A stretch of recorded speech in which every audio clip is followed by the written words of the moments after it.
என் அன்பு குழந்தையே, தினமும் உன்னுடைய இல்லத்தின் வாசலுக்கு ஒருவர் வந்து நின்று கொண்டு உனக்கு சாபத்தினையிட்டு சென்று கொண்டிருக்கின்றார். என் பிள்ளையே, இப்படி செய்வது ஒரு சக்தி கிடையாது. இது உன் அருகில் இருக்கின்ற ஒரு சாதாரண மனிதர்தான்.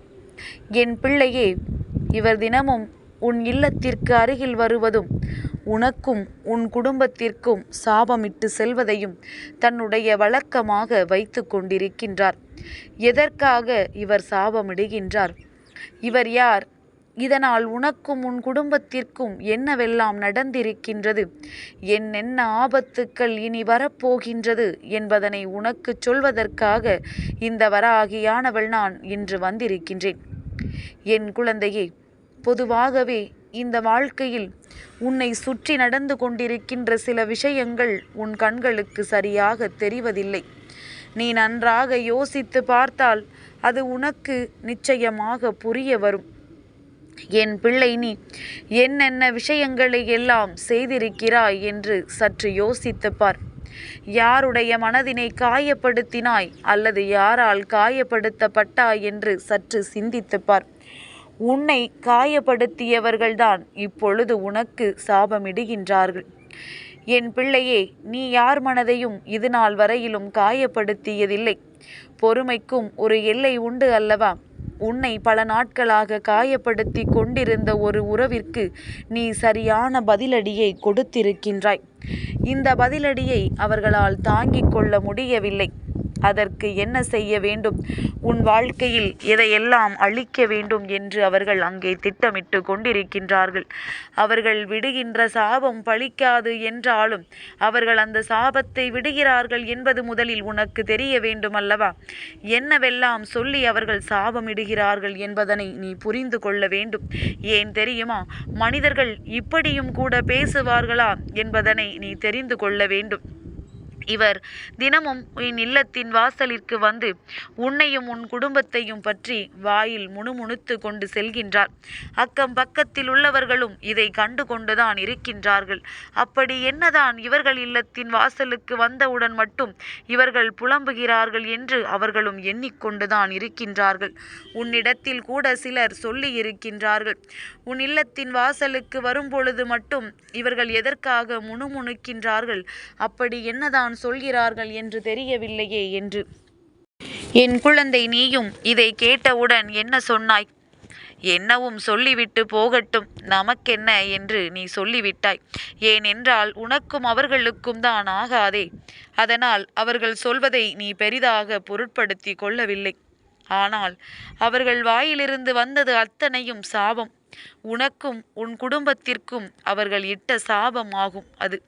இவர்களினுடைய சாபம் எந்த காலத்திலும் பலிக்கப் போவதில்லை, எந்த காலத்திலும் அது நடக்கப் போவதில்லை என்று உனக்கு நன்றாக தெரியும். இருந்தாலும் அவர்கள் எப்பேற்பட்ட எண்ணங்களை கொண்ட மனிதர்கள் என்பதனை நான் சொல்கின்றேன். அவர்கள் சொன்ன வார்த்தைகளை வைத்து நீயே புரிந்து கொள்வாய். இன்னமும் இது போன்ற மனிதர்கள் இருக்கின்றார்களா என்று சிந்திக்கும் பொழுது நிச்சயமாகவே மனதிற்கு சற்று வேதனையாகத்தான் இருக்கின்றது. ஏன் தெரியுமா? உன்னிடத்திலிருந்து பல காலங்களுக்கு முன்பு பல உதவிகளை பெற்றுக்கொண்டவர், உன்னிடத்தில் கேட்டே பல உதவிகளை பெற்றுக்கொண்டார்கள். அது மட்டுமல்ல என் குழந்தை, அவர்களுக்கு ஒரு கஷ்டம் என்ற ஒன்று வந்தவுடன் நீ ஓடோடி சென்று அவர்களுக்கு உதவிகளை செய்திருக்கின்றாய். ஆனால் அந்த உதவிகளுக்கெல்லாம் அவர்களிடத்தில் நீ நன்றியை எதிர்பார்க்கவில்லை. குறைந்தபட்சம் உனக்கான மரியாதையைத்தான் அவர்களிடத்தில் இருந்து எதிர்பார்த்தாய். ஆனால் அதை கொடுப்பதற்கு கூட அவர்கள் தயாராக இல்லாமல் உன் வாழ்க்கையில் பல பிரச்சனைகளை ஏற்படுத்துவதற்கு காரணமாக இருந்து விட்டார்கள். அவர்களினுடைய எண்ணங்கள் என்ன தெரியுமா? உன்னுடைய குடும்பம் நன்றாக இருக்கக்கூடாது. அதிலும் குறிப்பாக நீ உன்னுடைய துணையோடு நல்லபடியாக வாழ்ந்து விடக்கூடாது. நீயும் உன்னுடைய துணையும் சந்தோஷமாக சிரித்து மகிழ்ந்தால் அது அவர்களுக்கு மிகுந்த வயிற்றெரிச்சல். எப்படியாவது இதை பிரித்து விடலாம் என்று அவர்கள் செய்த பல சூழ்ச்சிகள் முறியடிக்கப்பட்டதனால்தான் இப்பொழுது இத்தனை வேதனை.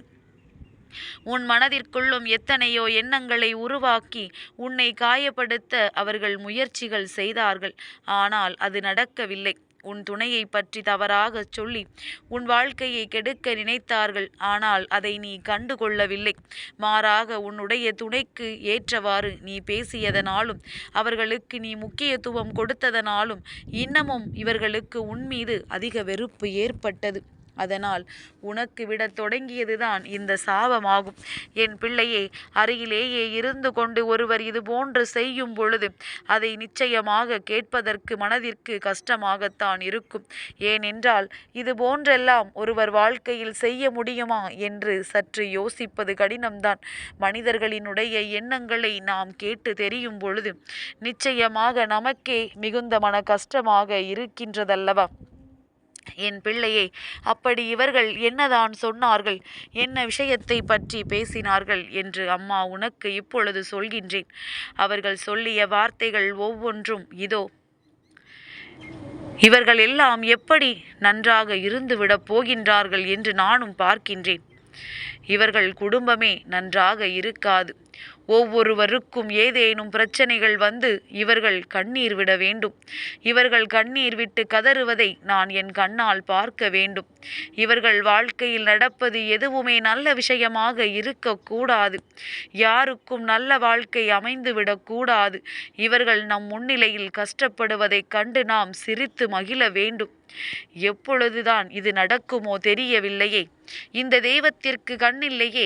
இந்த தெய்வம் பார்த்து கொண்டிருக்கின்றதே. இவர்கள் சந்தோஷமாக இருப்பதை, இவர்களுக்கு தண்டனையை கொடுத்து விடு என்று அவர்களினுடைய தெய்வத்திடம் அவர்கள் வேண்டிக் கொள்கின்றார்கள். என் பிள்ளையே, இதில் அவர்கள் உணராத விஷயம் ஒன்றே ஒன்று இருக்கின்றது.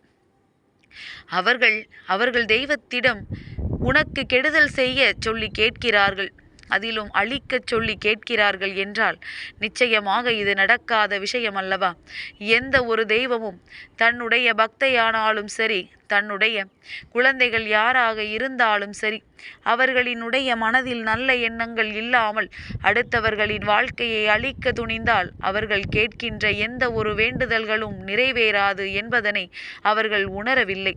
மாறாக நம்முடைய தெய்வம் அல்லவா, நாம் என்ன சொன்னாலும் நமக்கு செய்து கொடுப்பார்கள் என்கின்ற எண்ணத்தில்தான் இது போன்ற காரியங்களை எல்லாம் இவர்கள் செய்ய துணிந்து விட்டார்கள். இவர்களினுடைய இந்த காரியத்தினால் உன் இல்லத்தில் எதுவும் கெட்டதாக நடக்கப் போவதில்லை. ஆனால் சில காலமாக நீ என்ன செய்கின்றாய் தெரியுமா? ஏதேனும் பிரச்சனைகள் வந்துவிட்டது என்றால் இவர்கள் இப்படியெல்லாம் நம் இல்லத்தின் அருகில் வந்து நமக்கு சாபம் கொடுக்கின்றார்களே, அதனால் தான் நமக்கு இது போன்று நடக்கின்றதோ என்று பயப்படுகின்றாய். ஆனால் உண்மை என்னவென்றால் என் பிள்ளையே, உனக்கு பாதுகாவலாக நின்று கொண்டிருக்கின்ற உன் பிரத்யங்கரா ஒரு நாளும் இது போன்ற செயல்களை எல்லாம் உன் வாழ்க்கையில் நான் அனுமதிக்க மாட்டேன். என்னதான் அவர்கள் செய்ய நினைத்தாலும் அதற்கு ஒரு பொழுதும் நான் சம்மதிக்க மாட்டேன். அதனால் யாரும் உனக்கு எதுவும் செய்ய முடியாது. யாருடைய சாபமும் உன் வாழ்க்கையில் உனக்கு பலிக்காது என்பதனை முதலில் நீ புரிந்து கொள்.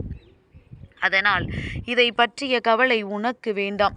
அவர்கள் விட்ட சாபத்திற்கு அவர்கள்தான் பயப்பட வேண்டும். ஏனென்றால் அவர்களின் தெய்வமே அவர்கள் வேண்டிய அத்தனை விஷயங்களையும் அவர்களுக்கு திருப்பி கொடுக்க போகின்றார்கள். அப்பொழுதுதான் அவர்களுக்கு புரியும் தான் செய்தது எத்தனை பெரிய தவறு என்று. எப்பேற்பட்ட தெய்வமாக இருந்தாலும் இது போன்ற செயல்களுக்கான தண்டனையை நிச்சயமாக உடனடியாக கொடுத்து விடுவார்கள். இந்த தண்டனையை பெறுவதற்குரிய காலகட்டம் இவர்களுக்கு வந்துவிட்டது. அதனால் என் பிள்ளை, உன் வாழ்க்கையில் நடக்கின்ற எந்த ஒரு விஷயங்களுக்காகவும் நீ ஒரு நாளும் வேதனைப்பட்டு கொண்டு உன்னுடைய மனதை நீயே காயப்படுத்தி கொள்ளாதே. இதை உனக்கு விளக்குவதற்காகத்தான் இன்று இந்த பிரத்யங்கரா உன் முன்னால் தோன்றியிருக்கின்றேன். இதை உனக்கு அவசர செய்தியாக கொண்டு வந்து சேர்த்திருக்கின்றேன். சிறிய சிறிய பிரச்சனைகள் வந்துவிட்டால் கூட உன் மனதிற்குள் மிகுந்த வேதனையை இது கொடுத்து விடுகின்றதல்லவா? உன் வாழ்க்கையில் நடக்கின்ற எல்லா பிரச்சனைகளுக்கு மத்தியிலும் என் குழந்தை, இதையும் போட்டு உன் மனதில் நீ குழப்பிக்கொள்ளக் கூடாது என்பதற்காகத்தான் அவர்கள் சொன்ன வார்த்தைகள் அனைத்துமே அவர்கள் வாழ்க்கைக்கு திரும்பி சென்று விட்டது என்பதனை உனக்கு உணர்த்தி சொல்கின்றேன். என் குழந்தை, இனி எந்த சூழ்நிலையும் உனக்கு பாதகமாக மாறாது. அதற்கு இந்த பிரத்யங்கரா நான் பொறுப்பாவேன். அம்மா இருக்கும் பொழுது என் குழந்தை நீ கண் கலங்கி நிற்கலாமா? இவர்கள் வார்த்தைகள் எல்லாம் உன் வாழ்க்கையில் எதுவும் செய்யாது, செய்யவும் முடியாது. என் அன்பு குழந்தைக்கு இந்த பிரித்யங்கராவினுடைய ஆசீர்வாதங்கள் எப்பொழுதுமே முழுமையாக கிடைக்கும்.